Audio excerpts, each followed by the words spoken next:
আমাকে একটা সিস্টেম করা দরকার। আচ্ছা সাব্বির শোন, কালকে আবার একটু এখানে আসতে হবে, কেন ভাই? কাজ আছে। মা আমি গেলাম। দাঁড়া, টিফিনটা ল। সাবধানে যাইস। ভাই কেউ আসতেছে?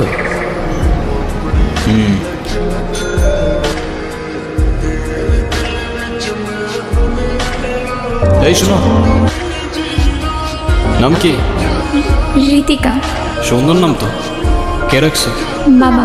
কালকে কি দেখছিলা? কিছু দেখছিলা? এই তো বলো, এর কি টিফিন। দেখতো।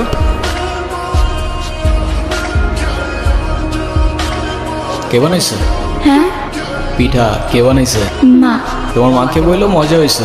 ঠিক আছে, সাবধানে যাও। রাস্তায় কেউ ডিস্টার্ব করলে আমার জানাও কিন্তু, ঠিক আছে? চল।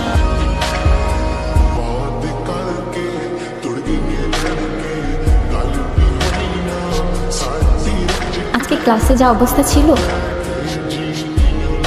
ঋতিকা, এদিকে আসো। কি আনছো আজকে? এই প্রতিদিন তো পিঠা খাইতে ভালো লাগে না, তোমার মাকে বলবা আলুর পরোটা বানিয়ে দিতে, ঠিক আছে? আচ্ছা। ঠিক আছে, যাও। আপনার নাম কি? আলতাফ।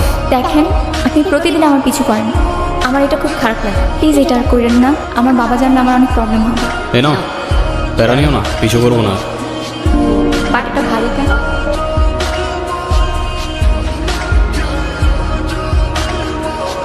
আচ্ছা যা, বাই বাই।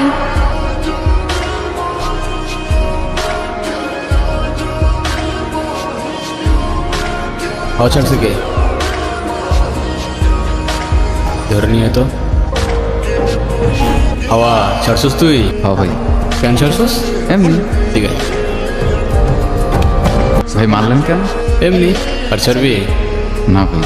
যা যা। আচ্ছা সাব্বির, তুই বাইক নিয়ে যা, আমি আসতেছি পরে। আপনি মানুষটা কিন্তু খারাপ না। আচ্ছা, তো হঠাৎ এটা কেন মনে হলো তোমার? জানি না, কিন্তু আপনি এসব কেন করেন? এইসব কোন সব? এই যে আপনি রাস্তাঘাটে মারামারি করেন, আপনার বাবা মা বকে না? বকার মতো কেউ নাই তো। আচ্ছা, এই কয়েকদিন মিস করছো আমাকে? যদি বলি হ্যাঁ, তাহলে বলবো আমি আগেই জানতাম। আর যদি বলি না, তাহলে বলবো তুমি মিথ্যা বলতেছো। ওই তো সামনে আমার বাসা। আমি সাথে গেলে সমস্যা? সমস্যা না তো, আমার আব্বু দেখলে খবর আছে।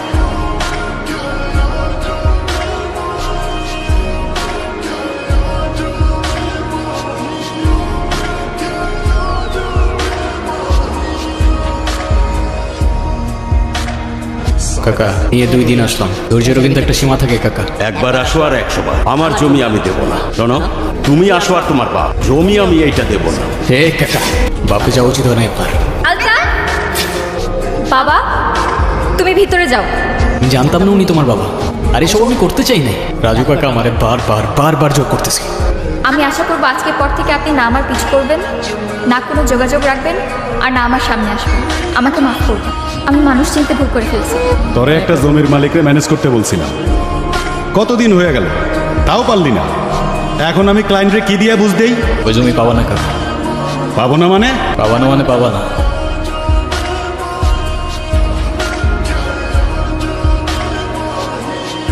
আপনাকে হাতে বুঝিয়ে দিতেছি, বন্যাদানটা আজকে হইলেই ভালো হয়। ঋতিকা, কি হইতেছে এগুলা? বের হয় এখান থেকে। 1 মিনিট ঋতিকা, তুমি শুধু একবার বলো এসব তোমার অনিচ্ছা হইতেছে, আমি সব ঠিক করে দেবো। বাবা প্লিজ তুমি আমার বিয়ে দিও না বাবা। যে ছেলে তোর বাবার গায়ে হাত তুলেছে তার জন্য তোর মায়া হয়? আসলে তুই কি চাস? আমি তোর জীবন থেকে সইরা যাই? বাবা আমি ওরেও ছাড়তে পারবো না বাবা, আমি তোমারও ছাড়তে পারবো না বাবা, প্লিজ আমার বিয়ে দিও না তুমি, প্লিজ। তুমি এমনি ভাঙ্গা পড়লা? তুমি এমনি ভাঙ্গা পড়লা, আমাকে কি হবো ভাই?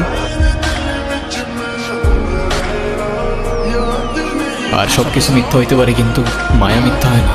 আমি খুব ভালো করেই জানতাম তুমি আসবা, কিন্তু তুমি বিশ্বাস করবা কিনা জানি না, এসব কোনো কিছুই আমি জেনে বুঝে করি নাই। আমি এসব কথা বলতে আসি নাই, শেষবার তো তোমাকে একবার দেখার ইচ্ছা হয়েছে, তাই আমি আসছি। শেষবারের মতো মানে? আমি তোমাকে বলছি, আমার একটা কথা দিবা তুমি? আরে বলো না, তুমি কি করতে হবে? কখনো কারোর মায়ের জন্য নিজেই ক্ষতি করে ফেলো না প্লিজ। আমি তোমাকেও ছাড়তে পারবো না, বাবাকেও ছাড়তে পারবো না, আমাকে না হয় তোমরাই ছেড়ে দাও।